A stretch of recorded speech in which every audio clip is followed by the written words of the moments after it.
Hola, sean bienvenidos. Mi nombre es Hernando Noguera y en esta presentación voy a realizar una breve introducción acerca del estudio de los verticilos florales, o dicho de otra forma, de los elementos o piezas que constituyen las flores de la mayoría de las plantas angiospermas, monocotiledóneas y dicotiledóneas. Vamos a comenzar, pero no sin antes establecer cuáles son las competencias que se espera desarrollen los participantes una vez que realicen la observación del presente video. En primer lugar, se busca que el participante conozca las piezas florales de las plantas antófilas o de las plantas que producen flores, como más comúnmente se les conoce. Y en segundo lugar, que asocie la estructura, la composición y la función de los verticilos florales fértiles, es decir, del androceo y del gineceo, con la producción de las células reproductivas. Para ello, lo primero que debemos definir es qué es una flor. Y la flor se define como un brote reproductor cuya función principal es la de producir gametas o células sexuales femeninas en el óvulo y gametas masculinas en los granos de polen. Además, la flor se caracteriza por experimentar un crecimiento determinado y está constituido por 4 series de hojas modificadas a las cuales se les conoce como antófilos y que se disponen en verticilo o en series radiales. De los 4 verticilos que podemos encontrar en una flor completa o perfecta, los 2 más externos se denominan cáliz y corola y me definen lo que son los verticilos estériles de una flor completa. El cáliz, cuya unidad estructural es el sépalo, se caracteriza por presentar una coloración muy parecida al que presentan las hojas típicas o verdaderas de las plantas, mientras que los elementos constituyentes de la corola, es decir, los pétalos, presentan una coloración, una forma y un tamaño muy distinto al que presentan las hojas verdaderas. Por su parte, el androceo, que es el tercer verticilo floral de una flor completa o hermafrodita, está conformado por unidades estructurales denominadas estambres. Los estambres presentan 2 regiones o zonas bien definidas que son la región superior o apical, a la cual se le conoce como antera, y dentro de la cual se desarrollan los granos de polen y el gametofito masculino, y una región basal denominada filamento estaminal, cuya función es unir la antera al receptáculo o pie de la flor. El cuarto y último verticilo, denominado gineceo, está conformado por unidades estructurales denominadas pistilos, los cuales presentan 3 zonas bien definidas que son el estigma a la porción apical, el estilo a la zona intermedia que se presenta alargada a modo de cuello y una región basal ensanchada a la cual se le conoce como ovario, dentro de la cual se desarrollan o se alojan los óvulos o rudimentos seminales. El pistilo es quien me define a mí entonces a la estructura reproductiva femenina de las plantas. En un diagrama más ilustrativo podemos observar entonces a los sépalos, que son las unidades estructurales del cáliz, a los pétalos, que son los elementos constituyentes de la corola, los estambres, que me definen a mí, al androceo, y al pistilo, que define al gineceo. Si decidiéramos estudiar un poquito más a profundidad cómo es la estructura de un estambre, vamos a encontrar que la antera está constituida por 4 estructuras a modo de sacos que se denominan tecas, dentro de los cuales se encuentran los denominados sacos polínicos. Es allí entonces donde se van a desarrollar los granos de polen y si hiciéramos un corte transversal de una antera, vamos a observar que presenta una capa externa de células a la cual se le conoce como exotecio y que se presenta a modo de tejido epidérmico o protector. Por debajo de ese exotecio vamos a encontrar uno o más estratos de células a los cuales se le conoce como endotecio y cuya función es de vital importancia para el desarrollo y la maduración del grano de polen, ya que el contenido interno de estas células va a nutrir al grano de polen durante sus distintos estados de desarrollo. Ahora bien, si decidiéramos estudiar más a profundidad cómo es la estructura y la composición de un grano de polen, vamos a poder observar que la cubierta externa del mismo, que se conoce como exina, puede presentar una decoración u ornamentación que me va a definir a mí al taxón o grupo de planta con el cual uno esté trabajando. Internamente, en un grano de polen, en este caso un grano de polen inmaduro, vamos a encontrar que presenta un único núcleo.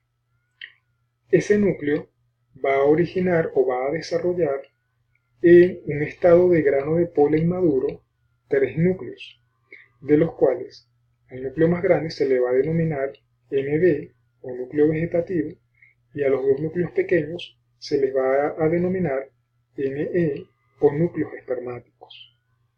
Pero, ¿cómo a partir de un único núcleo que estaba presente en un grano de polen inmaduro logramos obtener 3 núcleos que se presentan en el grano de polen maduro?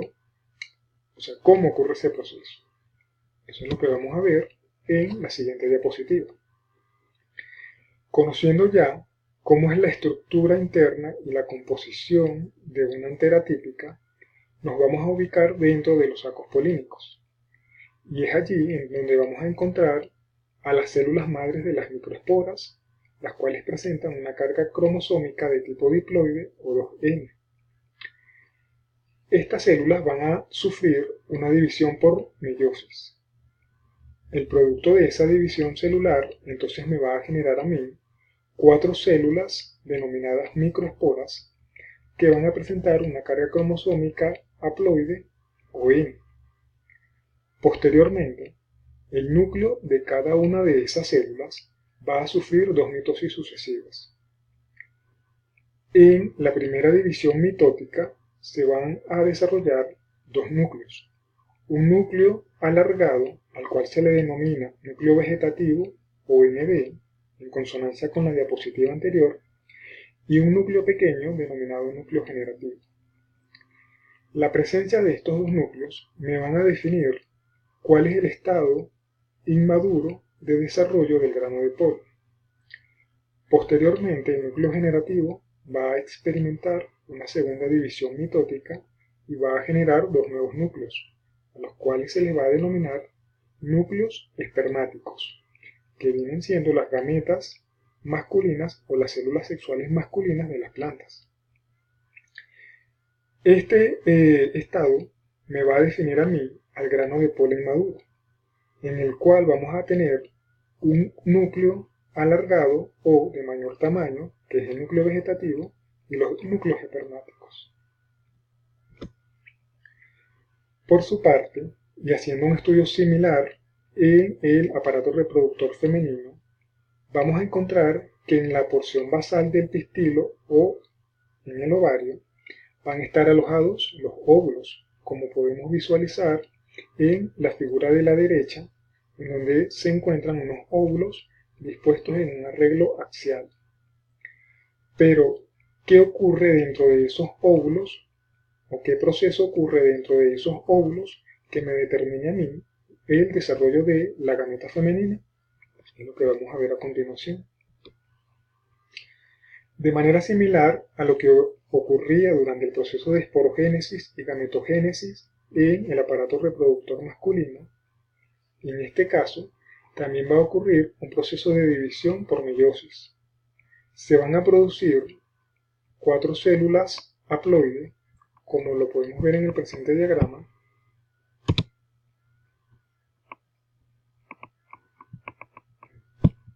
como podemos ver en el presente diagrama, pero 3 de esas células, las que se encuentran hacia la región micropilar o abertura del óvulo, van a degenerar o a morir. Y la célula que se encuentra hacia la región basal o hacia el funículo es la única célula que va a sobrevivir. esta célula va a experimentar 3 divisiones mitóticas sucesivas y finalmente me va a originar una estructura con 8 células, como podemos visualizar en este diagrama, de las cuales 3 se van a ubicar hacia la región funicular, que reciben el nombre de antípodas, 2 van a quedar en la región central, a los cuales se le denominan núcleos polares, y las otras 3 se van a ubicar hacia la región micropilar del óvulo. De estas, a 2 se van a definir como sinérgidas y a una como ovocélula, que me representan a mí a la gameta femenina propiamente dicha. Posteriormente va a ocurrir la fusión de los 2 núcleos polares, que son los que se encuentran en la región del óvulo, y van a dar origen a una estructura que se conoce como célula madre del endospermo. Este rudimento seminal, con el arreglo que estamos viendo a continuación, me va a definir a mí el estado maduro del óvulo de las espermatófitas. Pero, ¿cómo podemos fusionar ahora nosotros el proceso de esporogénesis y gametogénesis que ocurre tanto a nivel del aparato reproductor femenino como masculino? Eso se puede hacer a través del proceso de un proceso que se conoce como polinización. Pero aquí se define como tal al proceso a través del cual el grano de polen es transportado desde la antera madura y dehiscente a la superficie del estigma.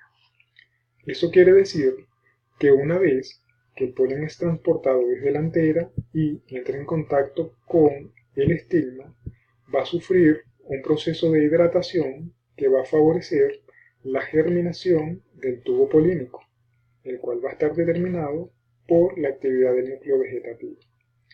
Ese tubo polínico se va a desplazar a través de todo el canal estilar del pistilo y finalmente va a entrar en contacto con la región micropilar o la abertura del rudimento seminal. Es allí pues donde se van a descargar los 2 núcleos espermáticos o las 2 gametas masculinas, de las cuales una se va a fusionar con la ovocélula o gameta femenina para formar el cigoto y posteriormente el embrión, y el otro núcleo espermático que se formó durante la gametogénesis masculina se va a fusionar con la célula madre del endospermo para dar origen a un tejido que se conoce como tejido nutricio y que es el encargado de nutrir al embrión durante los primeros estados de desarrollo. En conclusión, hemos aprendido hasta ahora que la flor es una estructura propia de las espermatófitas angiospermas, la cual desempeña un papel importante en la producción de los gametos femeninos y masculinos. Y hasta aquí pues llega entonces esta primera presentación acerca del estudio de los verticilos florales de las plantas angiospermas, monocotiledóneas y dicotiledóneas. Por su atención, muchas gracias.